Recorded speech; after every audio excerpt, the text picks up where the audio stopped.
अस्सलाम वालेकुम everyone. Paediatric nutrition disorders में आज हम डिस्कस करेंगे क्वाशियोर जो कि एक टाइप है प्रोटीन एनर्जी माल न्यूट्रिशन का।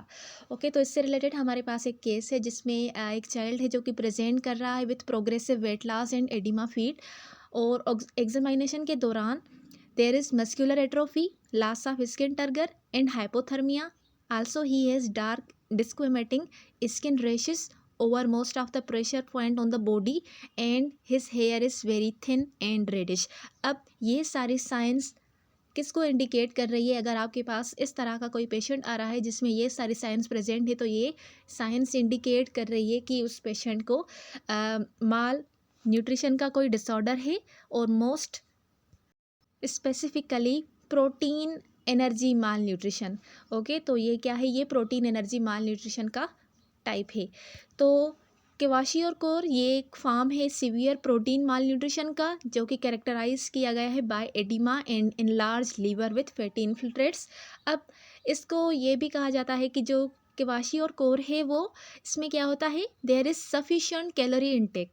ठीक है, इसमें जो कैलोरीज की इनटेक होती है वो सफिशेंट होती है, लेकिन इनसफिशेंट प्रोटीन कंजप्शन या फिर lake of good quality protein की वजह से इसको हम सीवियर प्रोटीन माल न्यूट्रिशन की कैटेगरी में ऐड करते हैं। और ये ही वो कैरेक्टरिस्टिक हैं जो कि क्वाशियोर को डिफरेंशिएट करती है फ्रॉम मरासमस। अब मरासमस में हमने डिस्कस किया तो वो क्या था, वहाँ पर जो भी सारी न्यूट्रिएंट्स हैं उनकी डेफिशिएंसी की वजह से मरासमस कंडीशन अकर हो रही थी। लेकिन क्वाशियोर में क्या है, कैलोरीज की इनटेक सफिशेंट है लेकिन उसमें जस्ट एंड जस्ट प्रोटीन की डेफिशिएंसी है जो कि क्वालिटी वाली गुड क्वालिटी वाली प्रोटीन है, उसकी इनसफिशेंट कंजप्शन की वजह से कंडीशन अकर होती है जिसको हम बोलते हैं क्वाशियोर।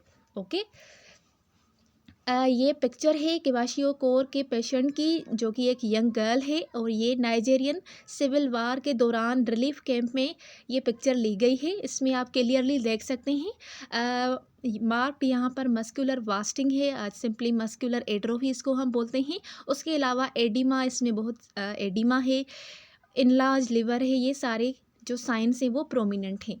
ओके, अब recent studies have found that the lack of antioxidant micronutrient such as beta carotene and lycopene and other carotides and vitamin C as well as the presence of alpha toxin may play a role in development of this disease। अब इसमें क्या है, ये जो disease है recent studies में ये पता लगाया गया है कि जो ये डिज़ीज़ है ये इन एंटीऑक्सीडेंट माइक्रोन्यूट्रिएंट्स की कमी की वजह से, इनकी डेफिशिएंसी की वजह से ये डिज़ीज़ अकर हुई है। अभी तक इसका जो पर्टिकुलर काज है वो अननोन है। Okay, so the exact cause of kwashiorkor is still unknown. Inadequate food supplies को related with occurrence of kwashiorkor. ठीक है, अगर आप उस पेशेंट को, जो वो बच्चा है उसको आप इनएडिक्वेट फूड सप्लाई दे रहे हैं तो इससे भी जो क्वाशियोर कंडीशन है ये अकर हो सकती है। एंड इसकी जो अकरेंस है ये हाई इनकम कंट्रीज़ में बहुत रेयर होती है क्योंकि उनको जो है ना बेसिक जो नीड्स है जैसे कि उनकी बेसिक न्यूट्रिएंट्स हैं वो पूरी होती हैं, इसीलिए जो हाई इनकम कंट्रीज़ है वहाँ पर ये डिज़ीज़ रेयर होती है। बाकी जो डेवलपिंग कंट्रीज़ होती है उसमें ये बहुत कॉमन होती है। So it occurs amongst weaning children to age of about 5 years old। Mostly ये जो वीनिंग वाले चिल्ड्रंस होते हैं जिनकी एज 5 ईयर्स ओल्ड होती है, तकरीबन उन बच्चों में ये डिज़ीज़ कॉमन दिखने को मिलती है। उसके बाद हमारे पास ये एक टर्म है जिसको सेम बोल रहे हैं, सेम यानी सीवियर एक्यूट माल न्यूट्रिशन। तो क्वाशियोर भी इस कैटेगरी में फॉल करती है। सेम एक कैटेगरी है जिसमें दो कंडीशंस हमें देखने को मिलती है, एक है मरासमस और दूसरी है क्वाशियोर।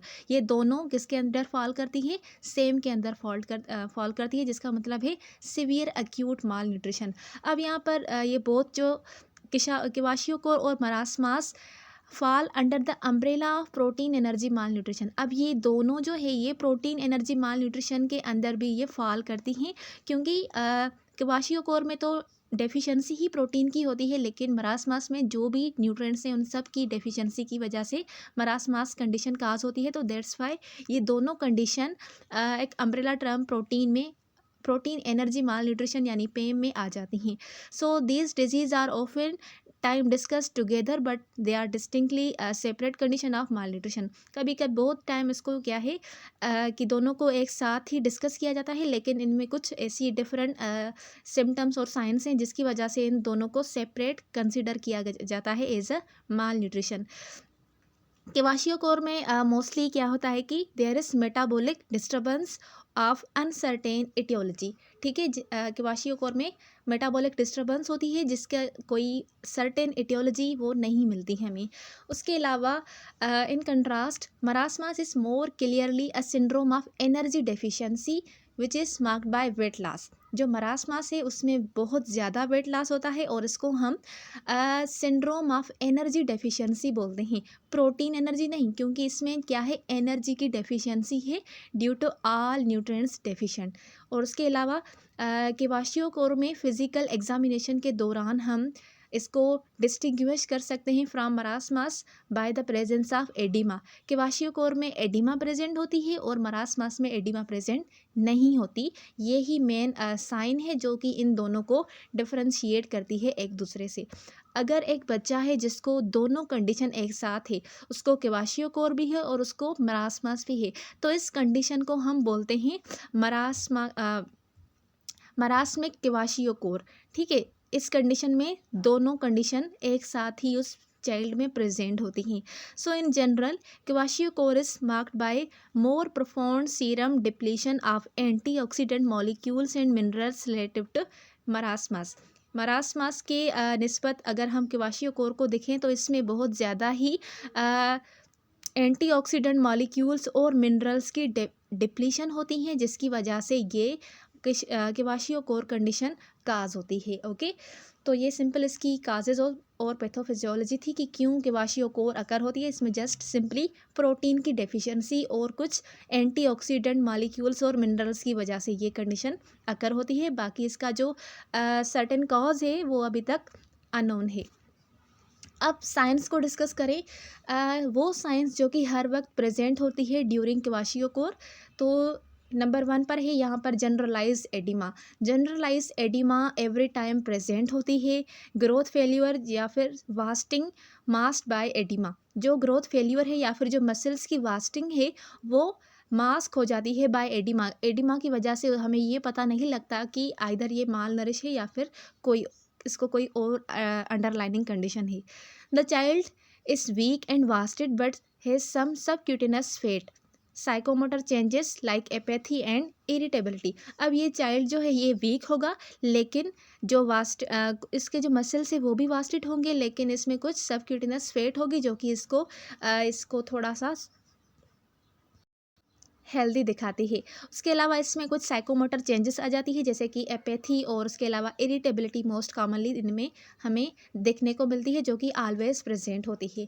अब ये पिक्चर है क्वाशियोकोर का। इसमें आप देख सकते हैं देयर इज जनरलाइज एडिमा, ये हर वक्त प्रेजेंट होती है।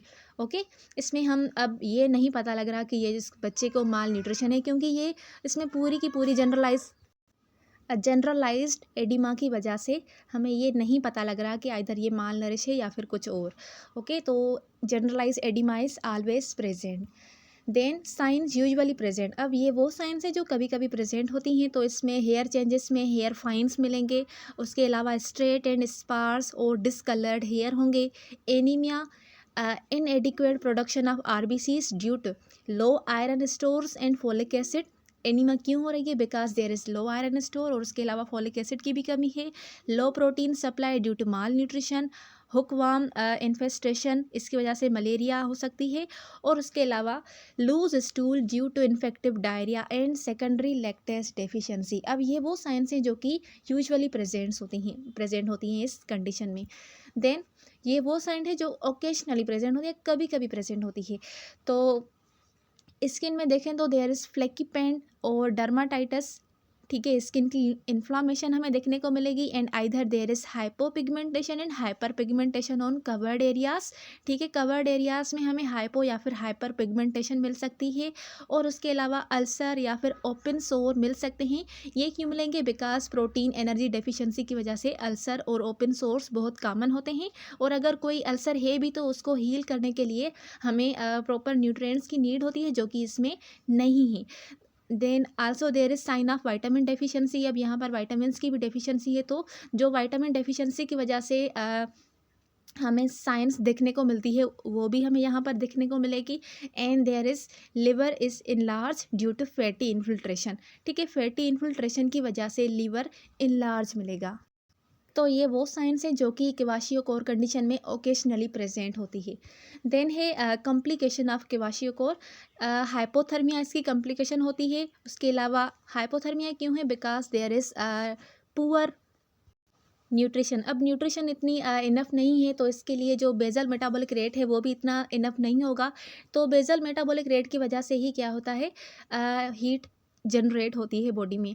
लेकिन यहाँ पर इतनी इनफ अमाउंट में न्यूट्रिएंट्स नहीं है, तो there is hypothermia and also there is hypoglycaemia. Hypoglycaemia क्यों क्यों है? अगेन देयर इज़ न्यूट्रिएंट्स की डेफिशिएंसी है। कार्डियक फेल्यूर और शॉक में जा सकता है ये बंदा। इन्फेक्शन मोस्टली इनमें अकर होती है, बिकॉज इन्फेक्शन से फाइट करने के लिए भी हमें प्रॉपर मिनरल्स, वाइटामिन और जो न्यूट्रिएंट्स हैं उनकी नीड होती है। विटामिन ए डेफिशिएंसी की वजह से कॉर्नियल क्लाउडिंग एंड अल्सरेशन हमें देखने को मिल सकती है। और उसके अलावा सीवियर एनीमिया अकर हो सकती है। डर्माटोसिस ये स्किन की कंडीशन है, ये भी हो सकती है। Watery diarrhoea and vomiting and dehydration also with abdominal distension, ये सारी कॉम्प्लिकेशन हमें क्वाशियोकोर कंडीशन में मिल सकती हैं।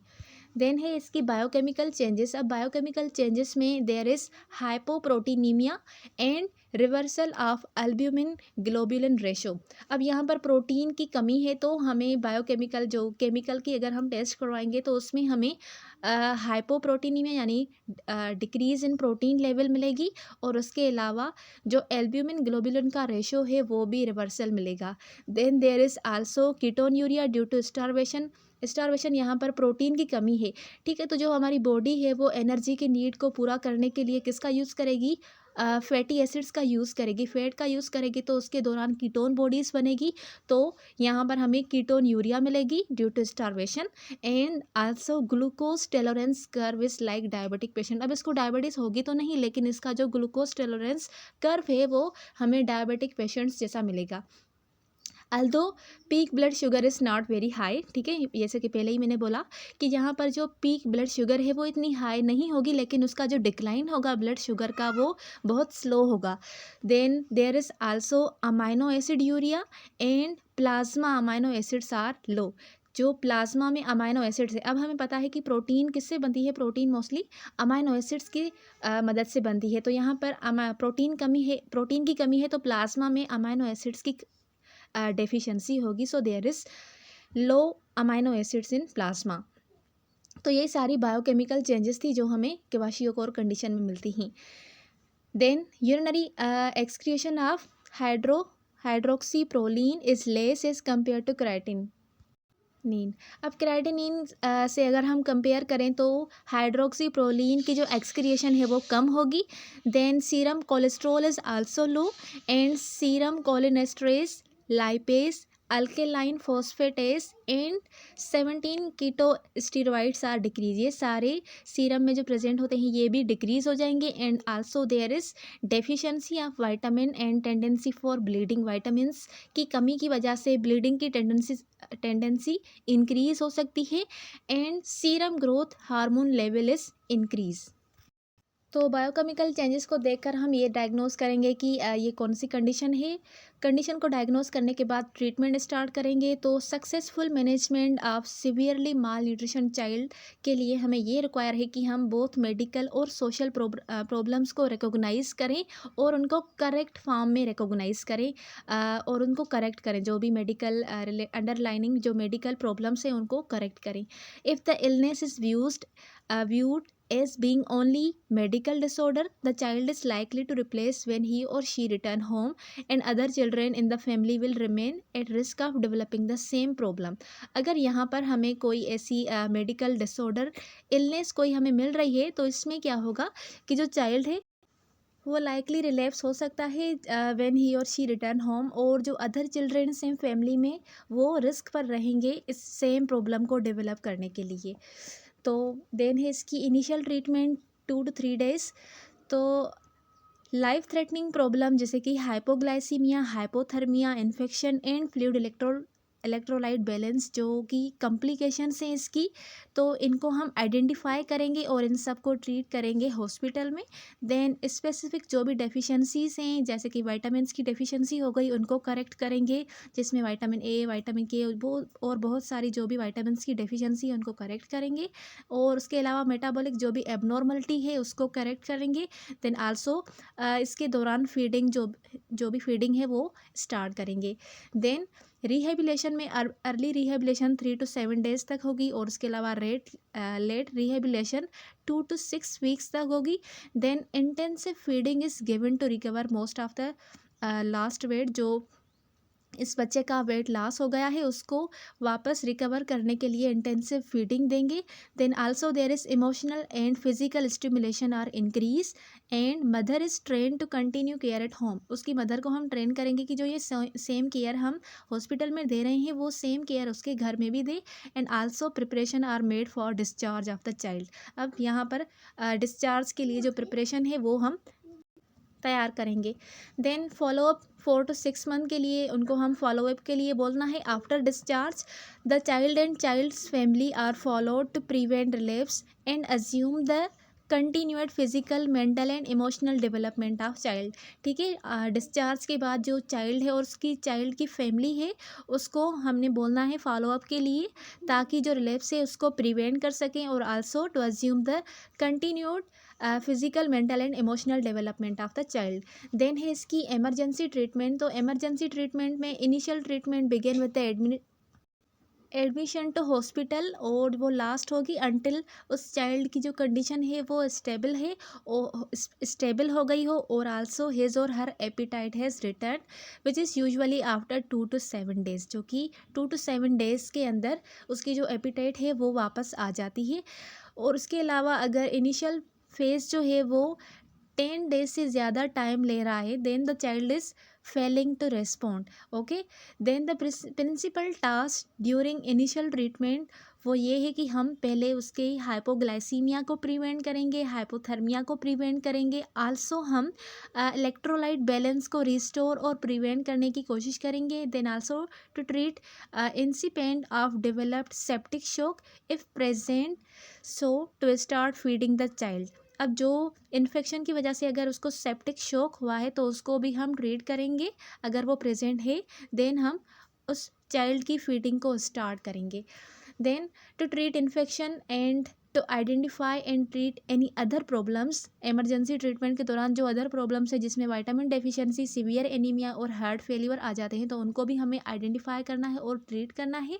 Then these patient require hospitalisation and need careful evaluation for complication, जिसमें डिहाइड्रेशन और एक्यूट इन्फेक्शन आ जाते हैं जो कि बहुत थ्रेटन है फॉर लाइफ। आल्सो हम इनको ऑक्सीजन प्रोवाइड करेंगे, IV glucose and IV fluids for shock.